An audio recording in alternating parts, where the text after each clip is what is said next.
Buenos días. Tantos aplausos me hacen dudar sobre el mentado error tipo 2. Bueno, la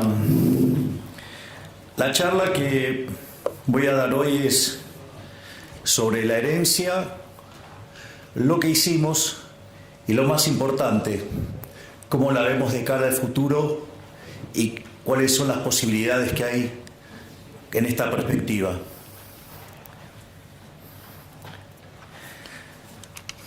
Lo primero que hay que entender es el desastre que recibimos. O sea, más o menos para que tengan una idea. Cuando una economía tiene déficit gemelos por 4 puntos del PBI, eso es una alerta amarilla. 8 es alerta roja y se van a dar una piña de lo lindo. Bueno, nosotros recibimos de herencia 17 puntos del PBI de déficit gemelos. Así es que se darán una idea del tamaño del desafío que teníamos. Esos déficit gemelos tenían un déficit fiscal consolidado de 15 puntos del PBI, donde 5 correspondían al Tesoro Nacional y 10 al Banco Central, donde, como si eso fuera poco, la posición de las LELIQs, que podían ser en 30, 60, 90, 120, 180, 150 y 180 días, la habían pasado todas a pases a un día. Esto quiere decir que al momento en que asumimos, se podría haber cuadruplicado la base monetaria en un día. Digo, para tener órdenes de magnitudes de las dificultades con las que nos encontrábamos. Al mismo tiempo, en materia de dinámica de precios, al existir un tipo de cambio controlado, con una brecha tan grande, la contracara es que existe lo que técnicamente se llama money overhang o sobrante monetario. La magnitud del sobrante monetario en ese momento básicamente era similar a la que teníamos en la previa del Rodrigazo de 1975, lo cual implicó en aquel momento, cuando se quedó el país sin reservas y tuvo que forzosamente devaluar, sextuplicar la tasa de inflación. De hecho, pasó de 30 a 180%. Habíamos tenido una experiencia similar en el año 59, también de similar magnitud, y también había implicado una sextuplicación de la tasa de inflación. En aquel momento pasó de 20 a 120. Por lo tanto, si nosotros teníamos una inflación que básicamente venía viajando al 200%, eso implicaba que la tasa de inflación se fuera a niveles del 1200%. Además, si contemplamos que podíamos estar triplicando la base, digamos, incrementando 3 veces la base, eso implicaba llevar la inflación a 3600% anual. Y si por otra parte consideramos que el gobierno anterior emitió 13 puntos del PBI de manera directa e indirecta, con una base que hoy está en 2.6, implicaba multiplicar por 5, es decir, metíamos 4 veces más de base monetaria, es decir, estaríamos hablando de una tasa de inflación en el orden del 15.000%. Esto que parece exagerado, hecho haciendo las cuentas desde el lado monetario, la realidad es que durante la primera semana de diciembre los precios ya venían viajando al 1% diario, eso es anualizado 3.700% anual. Cuando ustedes consideran cómo venía en las 2 primeras semanas de diciembre, la aceleración fue tan grande que ya venían los precios viajando al 7.500% anual. Y esto, que parece una exageración y que de hecho muchos nos acusan de haber sido exagerados, Cuando ustedes toman el caso de la inflación mayorista, en el mes de diciembre fue 54%. Eso en términos anualizados da 17.000. Es decir, efectivamente estábamos transitando el camino a una hiperinflación. O sea, lo único que requería esa hiperinflación para concretarse era la convalidación monetaria. Hay una anécdota muy divertida en un libro maravilloso que se llama El Banco Central, Teoría y Práctica, de un economista que se llama Alan Blinder, que fue uno de los primeros académicos de llegar al Comité de Política Monetaria de la Reserva Federal, que daba clases también en Princeton junto a Bernanke, y cuenta algo que es muy interesante, ¿no? Dice, supongamos que tenemos el banquero central perfecto. Entonces, el banquero central perfecto, supongamos que hiciera control de tasa de interés. Digo, no es el instrumento que a mí me gusta, pero el libro está hecho con ese ejemplo.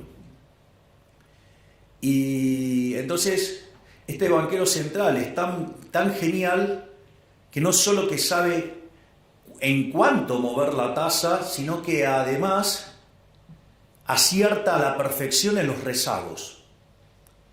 Entonces, cuando él ve que se está por acelerar la tasa de inflación, empieza a subir la tasa y entonces logra que la inflación permanezca en el target. Cuando ve que la economía, digamos, está desacelerando y la tasa de inflación se va por debajo, modifica y de vuelta deja la inflación en el target. Es interesante porque en el límite esto podría implicar que moviera la tasa de interés como si fuera un electrocardiograma de alguien que está bien o alguien que esté corriendo, si fuera el caso, y deja constante la tasa de inflación, es decir, el tipo es perfecto. Ahora fíjense que cuando está subiendo la tasa de interés, va a haber un montón que los van a estar criticando porque dicen, ¿a dónde estás viendo la inflación y nos vas a meter en una recesión? Y cuando la baja, dice, vos vas a estar alentando la inflación. Es decir, el tipo hace un trabajo perfecto y ¿qué le va a pasar? Lo van a estar criticando todo el tiempo. Bienvenidos al mundo de la política. Afortunadamente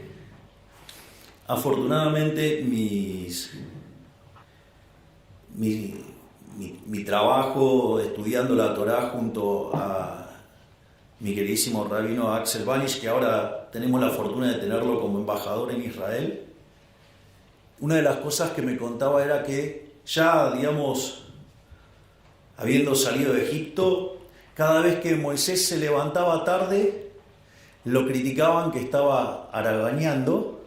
Si se levantaba temprano, decían que estaba peleado con la mujer, y si se levantaba en el horario, era porque no tenía nada que hacer. Es decir, no importa lo que hagan, nos van a criticar igual. O sea, eso, digamos, es bastante tranquilizador al momento de iniciar la gestión, digo, porque se lo criticaban a Moisés, entonces a mí me pueden decir de todo y lo tengo más que bien merecido. Así que en ese sentido, pero es bueno saber porque ahora, digamos, hay un montón que dicen, nunca hubo hiperinflación. ¿No? Digamos, se olvidan que en el medio, digamos, ahora lo voy a describir, pero llevamos un ajuste de 13 puntos del PBI, el más grande en la historia de la humanidad. Pero bueno, es la vida. La otra parte era el desequilibrio cambiario. Es decir, la relación entre el paralelo y el oficial era 3-1. Por lo tanto, digo, la situación estaba bastante complicada. Acá hay algo interesante, que me voy a adelantar a la parte de las críticas que nos hacen. Digo, porque ahora, que no, que hay que subir el tipo de cambio y todas esas cosas. Yo me acuerdo que estábamos en el Hotel Libertador, estaba con el equipo de Toto, y el consenso del mercado era que teníamos que llevar el tipo de cambio a 600. De hecho, digamos, o sea, yo lo quería llevar a un nivel que, ajustado por riesgo país, quedara igual que el paralelo.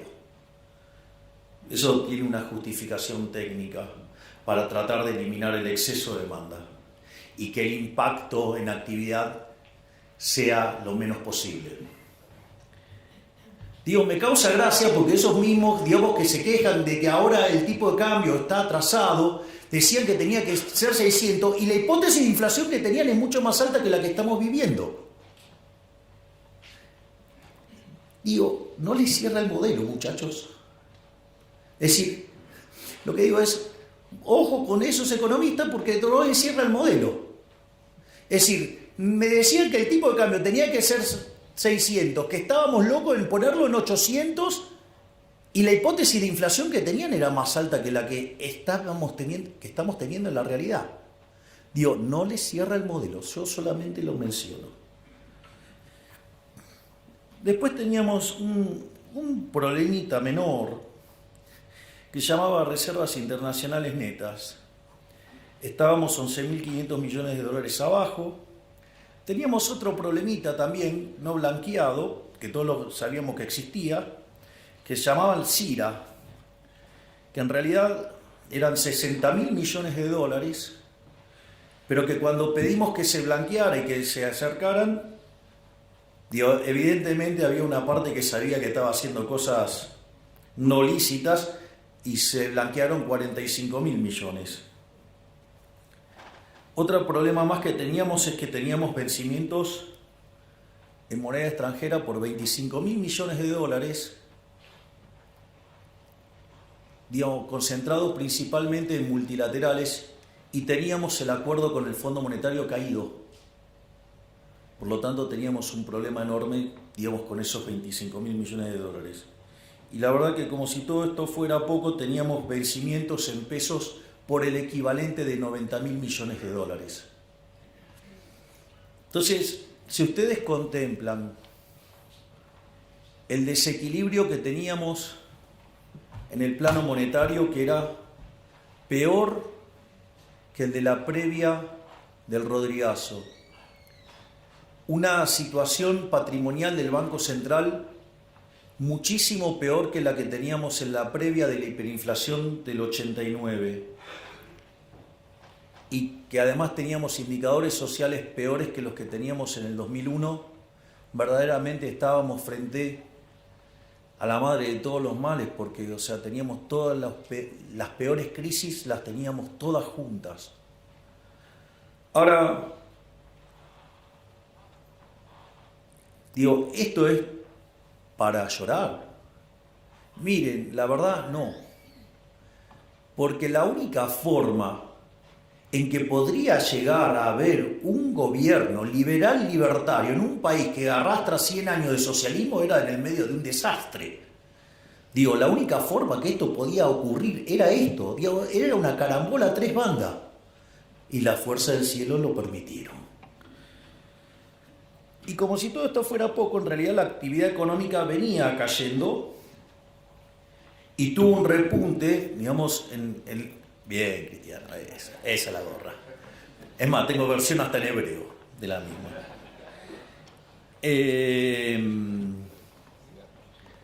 Eso es divertido, de dónde salió esa... Bueno, se la voy a contar porque es divertido.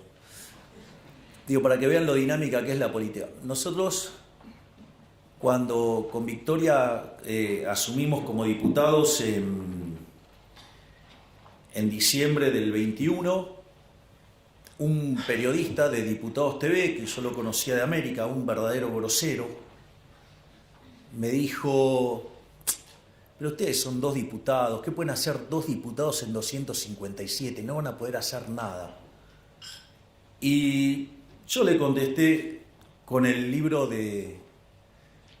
primer libro de Macabeos 3:19, que dice: la victoria en la guerra no depende de la cantidad de soldados, sino de las fuerzas que vienen del cielo.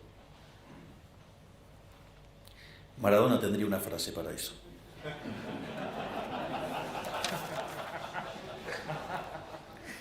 Bien.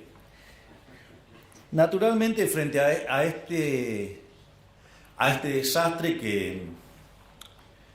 que enfrentábamos, había que tener sin duda un programa de estabilización bien duro y concreto. Es Esto es divertido porque se la pasaron durante la campaña diciendo que nosotros no teníamos ningún plan, que no teníamos programa económico, que no teníamos nada.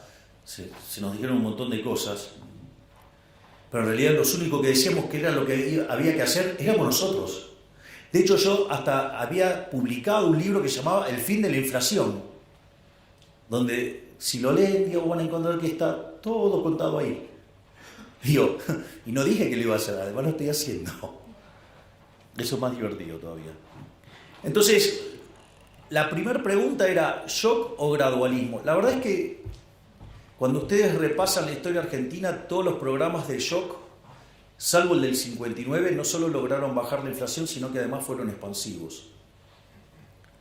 Y además todos los programas gradualistas terminaron mal.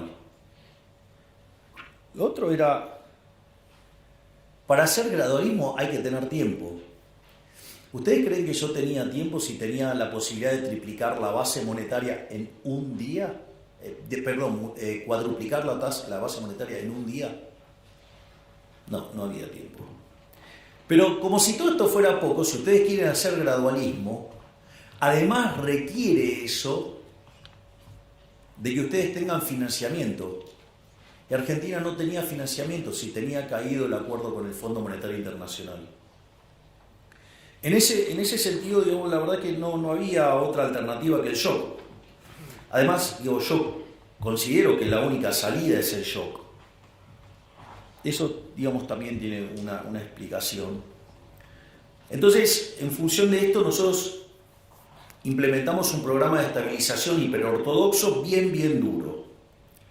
Digo, al margen de la cantidad de cosas que digan, digamos,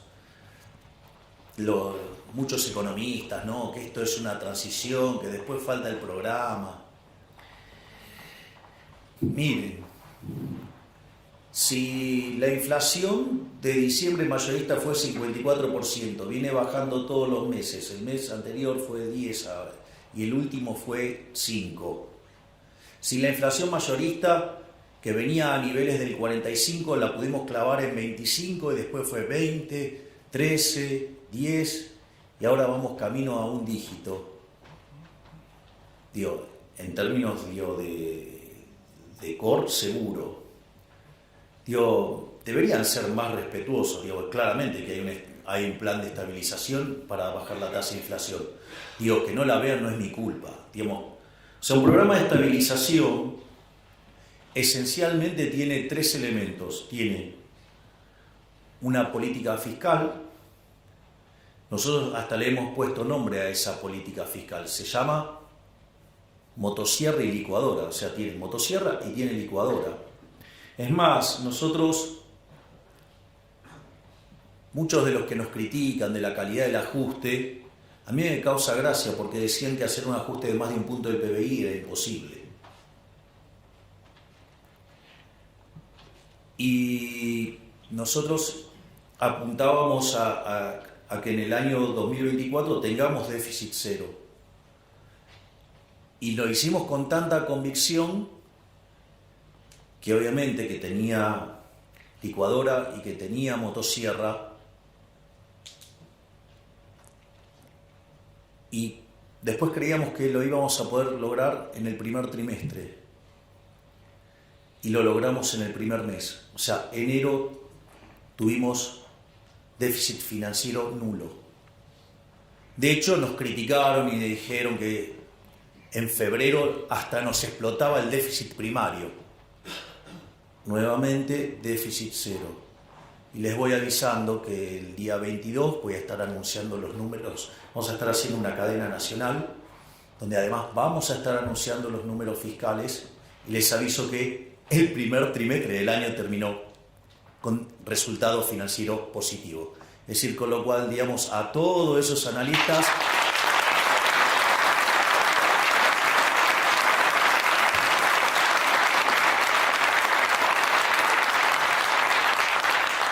es decir, a todos esos analistas que dicen que nos va a explotar el déficit y todo eso, les dedico el aplauso que ustedes tuvieron recién o nuevamente la frase de Maradona.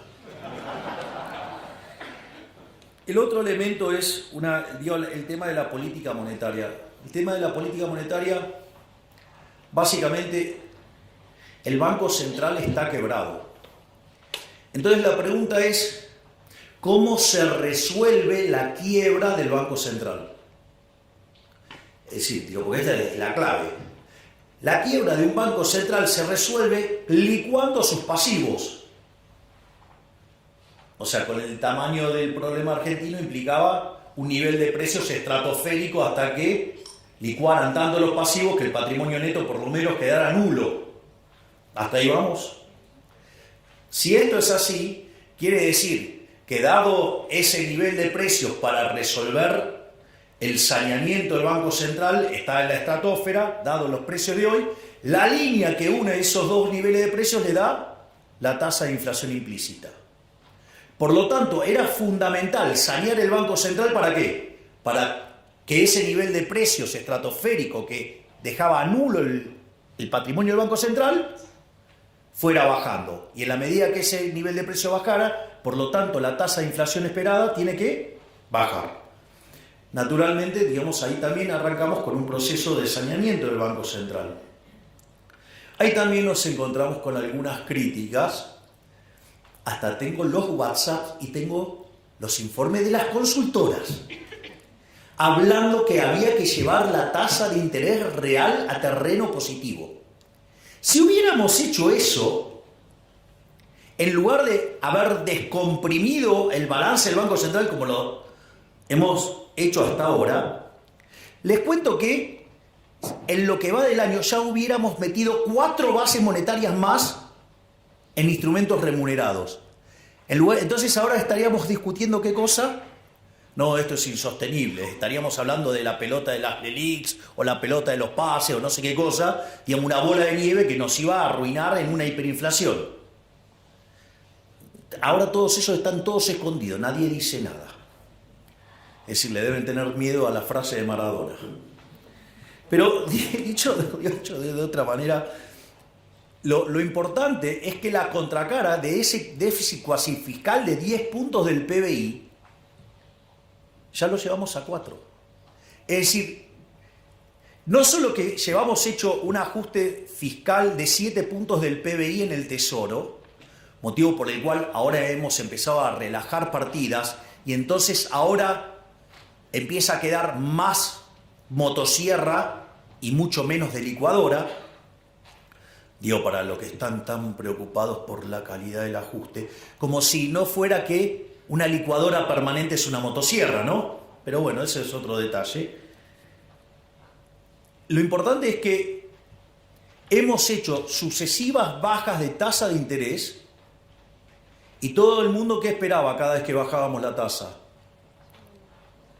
Que subiera el tipo de cambio y que perdiéramos reservas.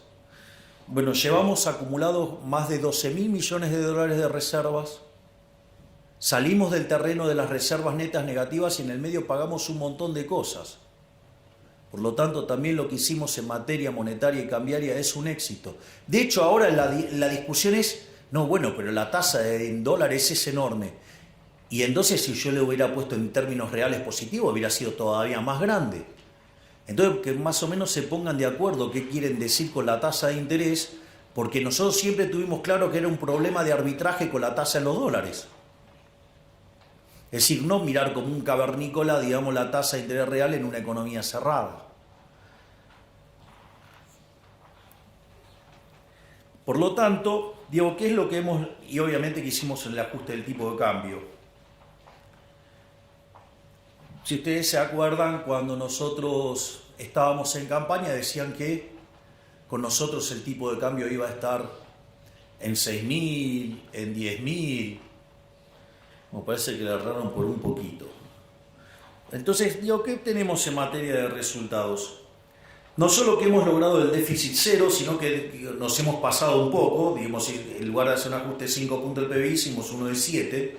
Eso lo pueden ver en un trabajo que hizo Nadine Argañadás, que de hecho lo circuló por Twitter. Y además, bajamos el cuasi fiscal en 6 puntos. O sea que hicimos un ajuste de 13 puntos del PBI, es decir, acabamos de hacer el ajuste fiscal más grande en la historia de la humanidad, porque además encima lo hicimos en 3 meses. Sí, esto es importante, digo, pero eso es justamente lo que permitió evitar la hiperinflación. Además, una de las características que tiene el tema del déficit cero y que es muy importante es lo siguiente: cuando ustedes tienen déficit financiero nulo, significa que la deuda no sube. Si la deuda no sube, la relación deuda-producto no sube. Por lo tanto, ustedes están en un sendero sostenible, es decir, ustedes pasan a ser solventes. Y si ustedes pasan a ser solventes, el precio de los bonos tiene que subir. Y de hecho, de $18 que estaban cuando nosotros asumimos, hoy están cerca de 60. Y el riesgo país, que estaba en 2.900, hoy está en 1.200. Y si logramos bajar 200 puntos básicos más el riesgo país, ya podemos ingresar a los mercados de deuda. Este ajuste fue tan fuerte y tan positivo la forma en que lo hicimos, que además, cuando fuimos a negociarlo al fondo, mientras que todos los analistas decían que nuestro programa era inconsistente y que una revisión del fondo con programas caídos, como el caso argentino, demandan como 3 meses, nosotros sacamos el acuerdo en un fin de semana. Se imaginarán cuál es la frase. Y obviamente que esto se está traduciendo en la baja en la tasa de inflación, porque, como les decía, la inflación de mayorista, que es la que se anticipa, estaba en 54%, es decir, el equivalente del 17.000% anual, y hoy está en 5%. Es más, el propio Fondo Monetario Internacional, que tenía expectativas de inflación para este año, para Argentina, en torno al 250% anual, la bajó a 150. Bajarla a 150 significa que de hoy para adelante está esperando que en promedio la inflación sea del 5,5. Pero como ese proceso no es lineal, quiere decir que vamos a un dígito bajo hacia diciembre. Es decir, que lo estamos logrando. Naturalmente hay un montón de críticas. Lo que pasa es que las críticas, a mí me parece que se tendría que hacer, entendiendo el modelo que uno tiene en la cabeza. O sea, yo, por ejemplo, no sé, cuando dicen programa integral, ¿no? Entonces dice políticas sectoriales dentro del programa dentro del programa. Miren, yo no soy Leontiev, no sé si soy claro. Es decir, yo no les voy a hacer el plan quinquenal. Yo no creo en eso. Yo no creo en una economía dirigista. Yo soy liberal libertario. Yo me voy a ocupar de arreglar la macro. La micro la tienen que arreglar ustedes. ¿Qué tengo que estar haciendo yo con la micro? Ya bastante con las estupideces que venimos haciendo hace 100 años, que hacemos cualquier desastre macro y después vienen los políticos eligiendo los ganadores. Lo cual además es una fuente de corrupción enorme. Por lo tanto, ¿cuál es la regla de un liberal en esto? Don't pick the winners. Yo me voy a encargar de estabilizar la economía, de bajar la inflación, de generar las condiciones para que la economía vuelva a crecer. El resto es todo de ustedes. Es decir, el que mejor esto lo explica es Claudio Suchovicki. Tiene un ejemplo fabuloso. Milei se va a ocupar de la inflación, sí. Se va a ocupar del déficit fiscal, sí. Se va a ocupar de la cuestión cambiaria, sí. Se va a ocupar de limpiar el balance del Banco Central, sí. ¿Se va a encargar de su negocio de pizzería? No. Usted tiene 2 pizzerías, una le va bien, otra le va mal. Tiene el mismo contexto internacional, tiene la misma macro. Yo no me voy a ocupar de la pizzería, eso es un problema micro, eso lo tienen que resolver ustedes. ¿Qué tengo que estar haciendo yo metiéndome en el negocio de cada uno de ustedes? No se puede ser tan fatalmente arrogante.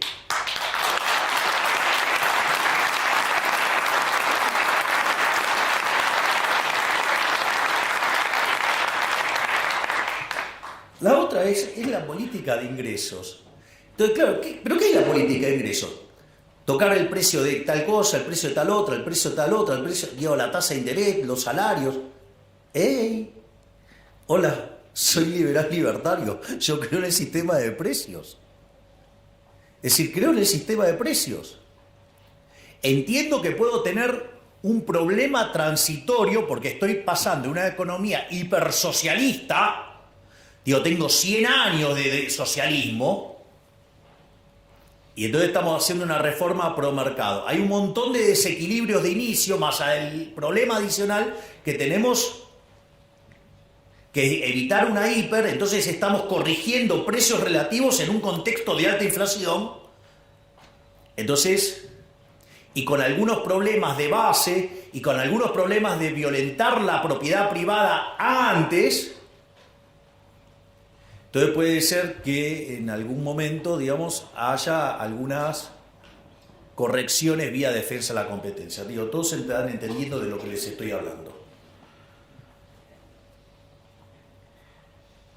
Digo, pero salvo cosas así puntuales y que son propias de la transición, esas cosas no van a existir nunca más. Pero antes ustedes tienen que estabilizar la economía y que quede claro el respeto por la propiedad privada. Y no, digamos, que alguien utilizando recursos del Estado vaya tomando posiciones y genere una posición dominante a partir de la estafa del Estado. Y después generar movimientos políticos tocándole a un segmento etario donde hay una gran proporción de votantes. Digo, bienvenido al mundo de la política, es la basura que les estoy describiendo. El tema de la tasa de interés ya lo hablamos. El tema de la sostenibilidad del ajuste, digamos, también hablamos del tema de cada vez queda más la motosierra, queda menos de la licuadora. Digo, el mejor ejemplo es lo que estamos haciendo en materia de jubilaciones. Si hubiéramos dejado las cosas como venían, los jubilados hubieran perdido 2 puntos del PBI. Con lo que estamos haciendo solo van a perder medio punto. Es decir, le estamos devolviendo 1,5 puntos. Y naturalmente la discusión del tipo de cambio. La discusión del tipo de cambio es bastante ridícula. No, porque hay que hacer subir el tipo de cambio. ¿Por qué? Digo, porque si hoy no hay brecha, si no hay brecha, ¿por qué tengo que estar haciendo tocar el tipo de cambio? Es decir, ¿por qué no me gusta el tipo de cambio de mercado? Lo primero que tienen que entender que el análisis ese del tipo de cambio real, lo voy a decir en latín, diría el profe de Pablo, es una pelotudez. Porque agarran y toman una serie del tipo de cambio real. La pregunta es, ¿cuál es el año de referencia? Digo, que alguien me explique por qué toma el determinado año de referencia sobre el que calcula el promedio. Digo, que explique eso. No, eso no lo explican.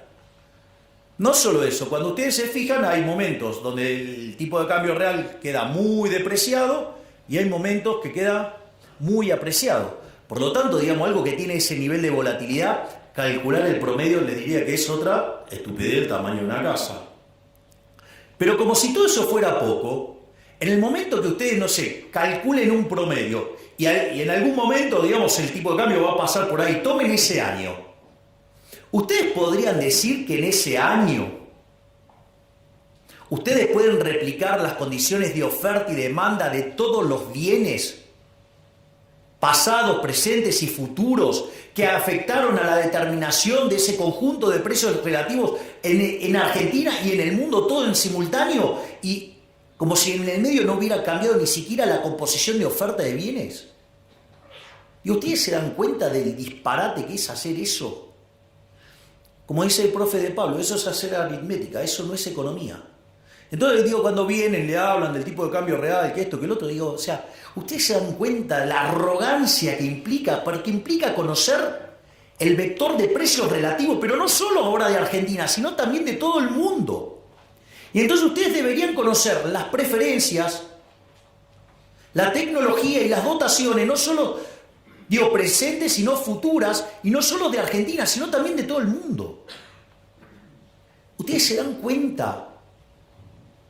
O sea, y ustedes para tomar una acción de política y para que eso funcionara, ustedes deberían ser omniscientes, omnipresentes y omnipotentes. O sea, deberían ser Dios.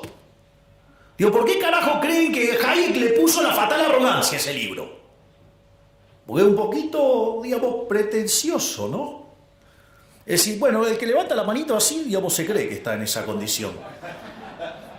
Digo, un día de esto le voy a decir tráeme un café, porque digo, o sea, pero bueno, nada, ya saben de quién estoy hablando.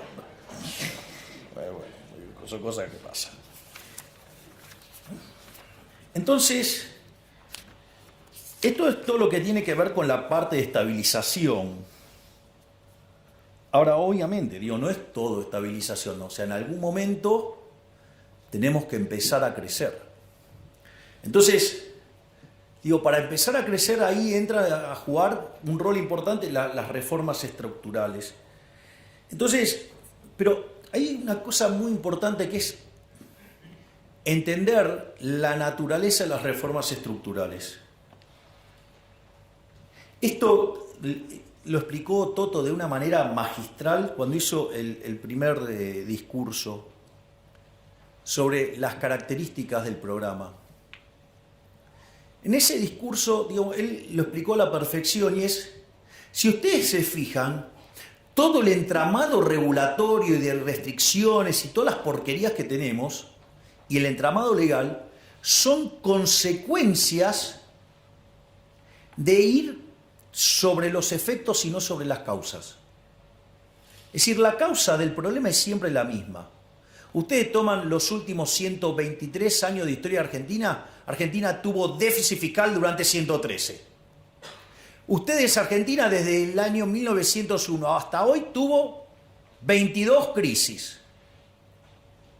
20 tienen origen fiscal, que tienen o déficit fiscal alto o extravagantemente alto. Por lo tanto, el problema central es el déficit fiscal. Entonces, por ejemplo, no sé, ustedes tienen déficit fiscal, lo financian con emisión monetaria. Entonces, ¿qué es lo que pasa? En algún momento se le deteriora, o sea, entonces sostienen el tipo de cambio, ¿no? Entonces tratan de anclar con el tipo de cambio. Cuando ustedes hacen eso, ¿qué les pasa? Pierden reservas. Entonces aparece la ley penal cambiaria, ¿para qué? Para que ustedes no puedan comprar dólares. En lugar de arreglar la causa, que es el déficit fiscal, como los políticos no quieren tocar la de ellos, ayer quedó bien claro eso, que la de ellos no se toca, Macri diría, la mía está. Ayer fue un claro ejemplo, la mía está. Por suerte los argentinos están reaccionando. Entonces, en ese contexto, ustedes se encuentran con esa situación. O por ejemplo, financian el déficit con la emisión monetaria, generan deuda. Emisión monetaria, generan inflación. Entonces empieza a haber inflación. ¿Qué hacen? Controles de precios. Ejemplo, la ley de góndolas. ¿Sí? Ahora, ¿qué pasa cuando ustedes controlan precios? Aparece el desabastecimiento. Entonces, ¿cómo contesta la política? Con la ley de desabastecimiento. Es decir, se le van los dólares, entonces ponen controles de capitales. Y entonces el que fuga, es un delincuente. Es un héroe. El que fuga es un héroe. Logró escaparse de la garra del Estado. No, ustedes se ríen, pero yo lo veo así. ¿Qué le recomendarías a tu cliente? Yo ahora me pongo el traje de economista. Compra dólares. Eso después se figura como fuga. Y la verdad es que si lo compran en negro, mejor. Porque así no tienen que pagar un montón de impuestos estúpidos que hay. ¿Todo para qué? Para financiar a los que se levantan la manito y a los que le hace de querusa, para financiar a esos inútiles.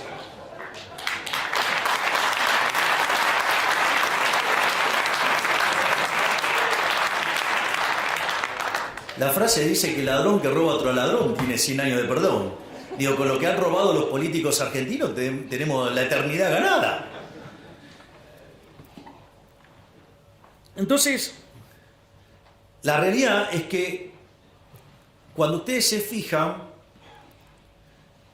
nuestro programa económico que tiene, la pata fiscal, la pata monetaria y la pata cambiaria, donde hay un ancla nominal, no es que no hay ancla nominal. Esa es otra estupidez que decían. No, acá no hay ancla nominal. Miren, desde que nosotros llegamos, la base monetaria prácticamente no ha cambiado. y compramos, emitimos un montón para comprar los 12.000 millones de dólares. Nos habían dejado un regalito que se llamaban unos puts en el Banco Central que nos dispara emisión endógena. Estaban los pasivos remunerados. ¿Y con qué compensamos? Compensamos con BOPREAL y compensamos con resultado fiscal. Y eso hace que la base monetaria no cambie. Hoy tenemos reservas internacionales netas nulas y tenemos la misma base monetaria. Ese es el ancla. El ancla es la cantidad de dinero. Es más, si ustedes se fijan que siempre se los queja se los tacha de muy agresivos al fondo con el tema a la velocidad que puede bajar la inflación, reconocieron que la estamos bajando más rápido. Es más, algunas críticas me resultan bastante graciosas entre el tipo de cambio y la inflación, porque durante la convertibilidad, que tardó 20 meses en estabilizarse la tasa de inflación hasta ser un país serio en términos de inflación con el tipo de cambio fijo, hoy la tasa de inflación baja mucho más rápido que durante la convertibilidad. Y eso tiene una explicación. Porque ustedes durante la convertibilidad tenían dinero endógeno. El dinero endógeno asociado al aumento de la demanda de dinero. Cuando ustedes querían demandar pesos, ¿qué hacían? Entregaban dólares y el Banco Central les daba pesos, ¿sí? Entonces el aumento de la demanda de dinero tenía como contrapartida, ¿qué cosa? Un aumento de la oferta de dinero. Y eso hace que entonces ustedes dejaban el mercado de dinero todo el tiempo en equilibrio y lo único que restaba era ¿qué? La readecuación de los precios relativos por los dos quilombos hiperinflacionarios anteriores, ¿no? Digamos, la hiper de Alfonsín y la hiper de Menem. Entonces, cuando se terminaron de corregir todos esos problemas de precios relativos, la inflación desapareció. Porque ustedes mantenían en equilibrio el mercado monetario. Nosotros también mantenemos el equilibrio del mercado monetario, pero sin emitir. Con lo cual, todos los aumentos de demanda de pesos van contra ¿qué? Contra caída en el mercado de bienes. Por lo tanto, el nivel al cual la tasa de inflación baja es muchísimo más rápido. Ahí está la explicación. No era tan difícil. Solo lo único que hay es poner un poquito de cabeza. Entonces, para enfrentar esto, nosotros enviamos el programa de reformas más ambicioso de la historia argentina. Mandamos 1000 reformas en 2 instrumentos. 1/3 en el DNU, 2/3 en la ley bases. El DNU todavía sigue en pie, pero ¿cuál es la característica de estos instrumentos? Tiene 3 elementos. El primero, que a diferencia de todos los DNU que hubo en Argentina, donde todos avanzaron sobre las libertades individuales, sobre la propiedad privada, esta es la primera vez que devuelve libertades, o sea, le devuelve libertad a los ciudadanos.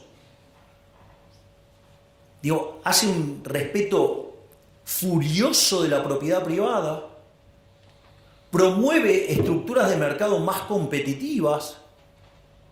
Eso sí, tiene un defecto enorme, tanto el DNU como la ley bases. Un defecto tremendo. Va contra el curro de los políticos. Eso se vio con claridad lo que hicieron, cuando lo voltearon en la Cámara de Senadores. Obviamente, que los mayores abanderados de los curros que van a decir, no, el decreto sí es constitucional. Afortunadamente, la Corte, después de algunas cosas, ahora parece que como que se encaminó, se reorientó y ahora, falló en 2 casos a favor del DNU. No es suficiente todavía, pero es un buen inicio. En cuanto a la ley base también tiene los mismos conceptos, pero eran cosas que no podían salir por decreto, sino que tenían que pasar por el Congreso por el tipo de cosas que implicaba. Entonces, cuando nosotros nos sentamos con los gobernadores en Casa Rosada, una de las cosas que yo le propuse a los gobernadores era arreglarles el problema fiscal que tenían. Y eso estaba en el capítulo 4 de la Ley de Bases. Ahora, ¿qué es lo que sucede? Los gobernadores, en lugar de entender eso como un acto de buena voluntad, lo entendieron como un signo de debilidad. Frente a ese caso, ¿qué empezaron a hacer? Empezaron a hacer un desastre en materia de fiscal. Entonces, ¿qué es lo que pasó? Nosotros sacamos el capítulo 4 de la Ley de Bases. ¿Cómo lo leyó el círculo rojo, que cada día está más analógico? Esta es una derrota de Milei. Salió Toto y explicó, bueno, si ustedes no quieren dejar el capítulo 4 como estaba y hacen un desastre fiscal como el que estaban haciendo para que nos peguemos la piña de acá a 6 meses, nosotros levantamos el capítulo 4. Pero si nosotros levantamos el capítulo 4, ustedes van a terminar haciendo un ajuste fiscal más grande que el que están dispuestos a hacer. Ahora volvió la Ley de Bases. Adivinen qué tiene. El mismo capítulo 4. ¿Quién ganó? Digo, tengan cuidado con estos muchachos que están muy analógicos, que no, parece que no entienden bien cómo funciona la política. No solo eso, sino que además, después pasó el resto de la Ley de Bases, fue aprobada, y después la empezaron a desguazar. Qué interesante, porque los fondos fiduciarios tenían más de 20 años, se enteraron ahora que existían. Cuando digo, teníamos todos los campeones del republicanismo, de la anticorrupción y todo, digo, pero nunca pasó nada con eso. Se descubrió ahora, como todas las cosas que estamos descubriendo todo el tiempo desde el Ministerio de Capital Humano, ¿no? Donde, digamos, por ejemplo, hemos encontrado que la mitad de los que recibían fondos, digamos, los comedores no existían, eran comedores fantasma. O comedores que decían que tenían capacidad para que recibían a 500 personas, en realidad recibían 50. O los que pedían los bolsones de comida y que no querían que se dejara constancia de los DNI de los que recibían esos bolsones. O no solo eso, sino que además cuando recibían los bolsones cotizaban una calidad extra premium y cuando, no sé, ustedes ponían los fideos se deshacían al momento de tirarlo al agua. Miren todas las cosas que hemos encontrado. O el pochoclero que me llamaba Semana Santa, se cae entre marzo y abril. Claro, porque estaba esperando que entre marzo y abril le pudiera llegar a entrar la causa de los guardapolvos a la mujer. Interesante todo lo que estamos encontrando. Y cómo, digamos, se abusan, digamos, de los más vulnerables para esto. Es más, fíjense, uno de los grandes triunfos que nosotros tuvimos, lo primero que recibimos fue una crítica. Digo, yo recuerdo que todo el mundo se ha pasado pataleando contra el tema de los gerentes de la pobreza. Una de las cosas maravillosas que hizo la ministra Petovelo, nosotros teniendo conciencia de que la parte más complicada iba a ser entre la primera parte del año, cuando estuviera operando a full el ajuste fiscal, porque íbamos a estar generando ahorro sin contrapartida de inversión y eso iba a hacer caer la actividad económica, el empleo, los salarios reales, iba a haber más pobres y más indigentes, porque sincerar la economía no es gratis. Es decir, 20 años de populismo no es gratis. O sea, sobre el final del gobierno de Menem, digamos, el salario promedio era de $1.800. Ustedes lo ajustan a hoy, son $3.000. Cuando nosotros asumimos estaba en 300. Es decir, digamos, se había perdido 90% de los ingresos en dólares. No es que las tarifas son caras y todas esas cosas. El problema es que somos tan miserables, tan pobres, que no podemos pagar ni siquiera las subsidiadas. Es decir, el problema no es un problema de cuánto está la tarifa, el problema es de cómo nos destruyeron los ingresos los populistas. Pero, digamos, se la pasaban haciendo gala de keynesianismo. No, hay que consumir, hay que consumir. Claro, hay que consumir implica que ahorran menos. Si ahorran menos, invierten menos. Si invierten menos, digamos, no aumenta el stock de capital per cápita, no aumenta la productividad, no aumentan los salarios. Bienvenidos, somos pobres. Entonces, Digo, no es gratis, no es gratis, o sea, no es gratis. O sea, 20 y pico de años de populismo no es gratis. Pero, siguiendo con el tema de... Y ahí empezaron a destrozar la ley bases y bueno, la bajamos. ¿Cómo lo entendió los analógicos del Círculo Rojo? Otra derrota de Milei. Y siguen sin entender el principio de revelación, quedaron todos expuestos. Es decir, si yo soy un abanderado de que no se toque, por ejemplo, las remuneraciones. Nosotros tenemos congeladas las remuneraciones desde enero, por orden mía. Lo que pasó ayer, ¿es una derrota de Milei? Es un triunfo bárbaro, digo, los vamos a arrasar en el 2025. Digo, la gente le está sacando la careta a estos delincuentes que lo único que les importa es estar en política para afanar. Es buenísimo.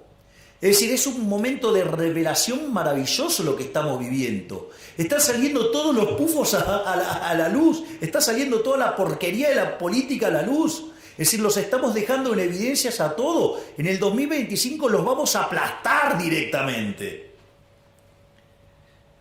Y ahí, digamos, ya dentro en la última parte de lo que va a ser esta presentación, nosotros las reformas que planteamos en DNU más bases implicaba que en términos de libertad económica saltáramos 90 puestos.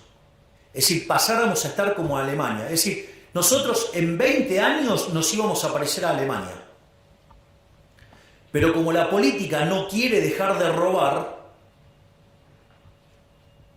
atenta contra el DNU, atenta contra la ley bases, le saca pedazos. ¿Para qué? Para que no toquen sus negocios. Les tengo una noticia. Las reformas que no podamos meter ahora, las vamos a meter a partir del 11 de diciembre del 2025. Y además de esas, tengo 3.000 más. No voy a hacer que Argentina se parezca a Alemania, porque Alemania tiene un PBI per cápita de $50.000.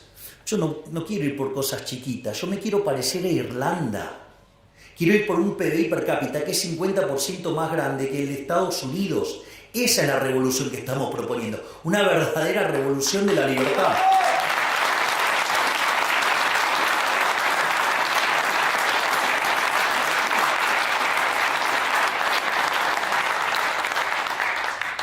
Y en ese sentido, hay algunas cosas que resultan interesantes porque es cierto que en el medio del ajuste que estamos haciendo, el 75% de los argentinos entiende que estamos peor. Es decir, entienden claramente que estamos peor. Pero ¿qué es lo más maravilloso?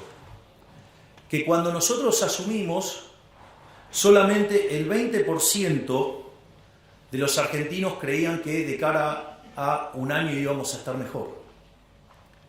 Eso en el mes de febrero en enero trepó a 20, a 30 quiero decir, en marzo, digamos, ya estaba en 40 y hoy estamos en 50. Es decir, hoy ya la mitad de los argentinos percibe que de acá a un año vamos a estar mucho mejor.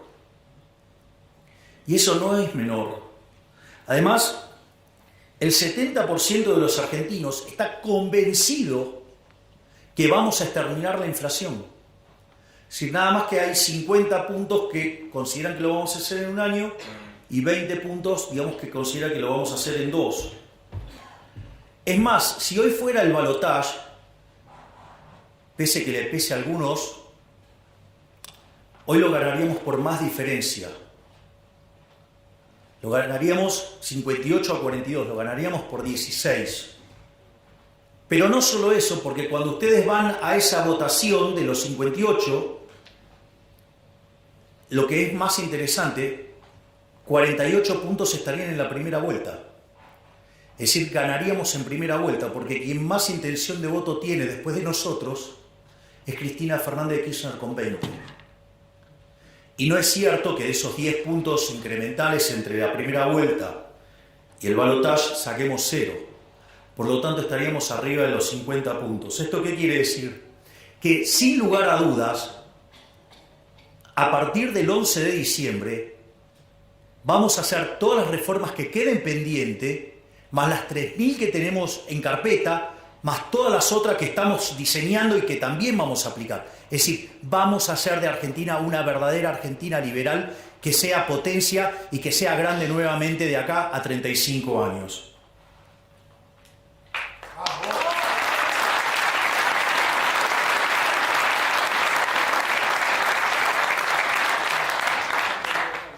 Y finalmente, digo, la pregunta es ¿cómo? ¿No? Porque digo, o sea, con solo, digo, parece casi fundamentalista, digamos, el tema de con que solo, digamos, si yo le digo subimos en libertad económica va a ocurrir, o sea, digo, me pueden tener mucha estima, pero creerme tanto, digamos, hasta sería peligroso, le diría.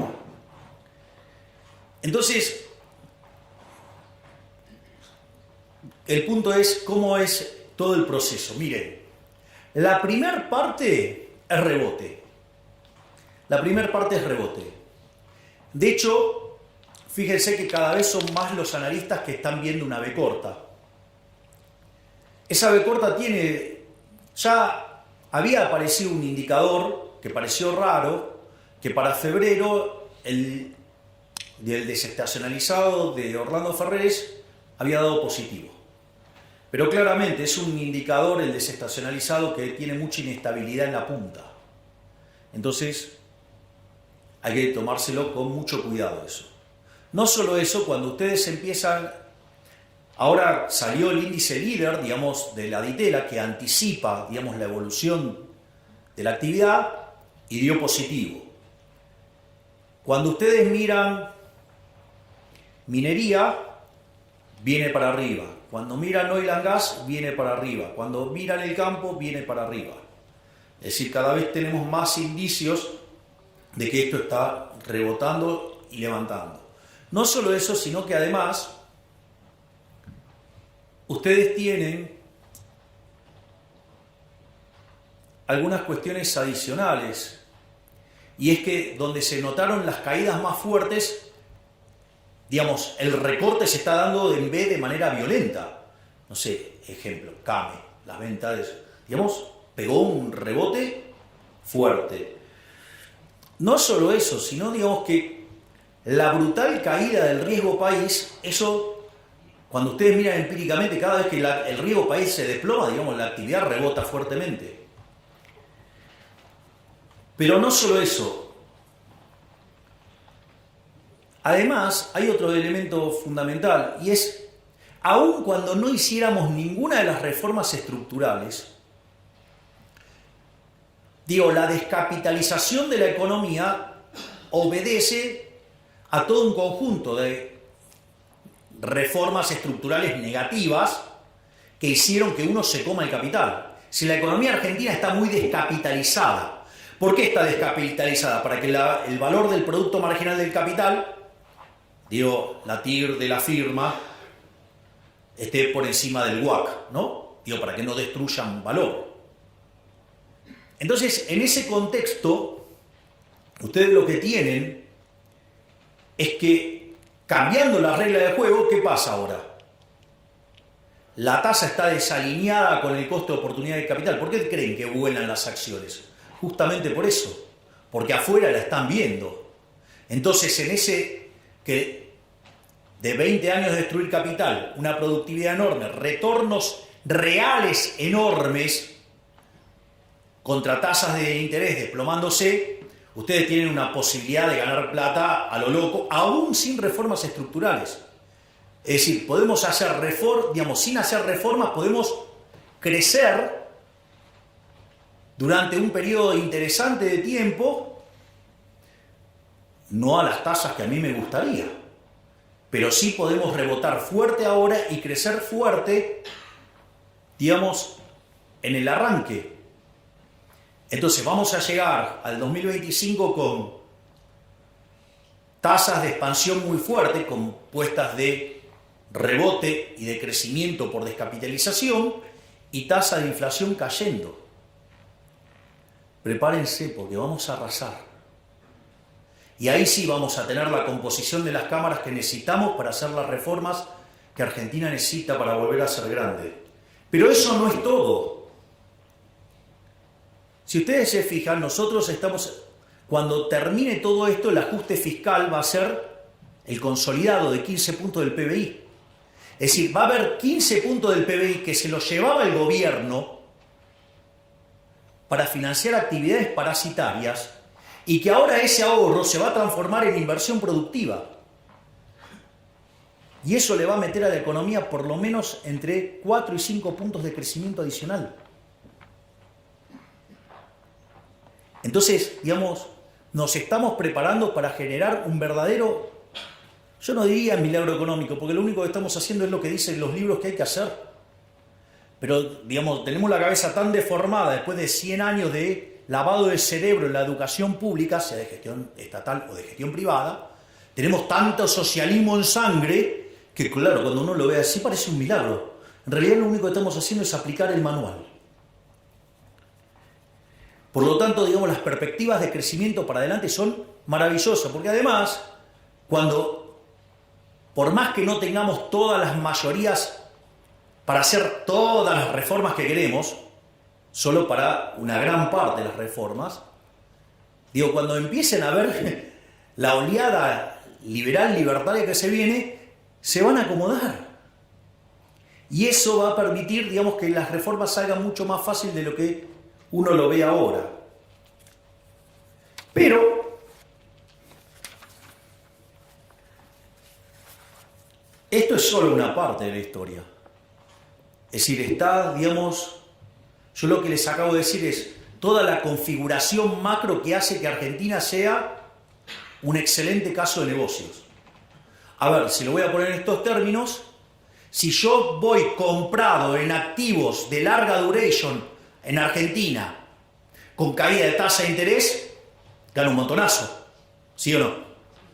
Imagínense si además son reales, con lo cual, digamos, no ajustaron, con lo cual tienen para ganar un montón, con lo cual hay una oportunidad de entrar a hacer negocios de infraestructura y de un montón de cosas para ganar un montón de plata.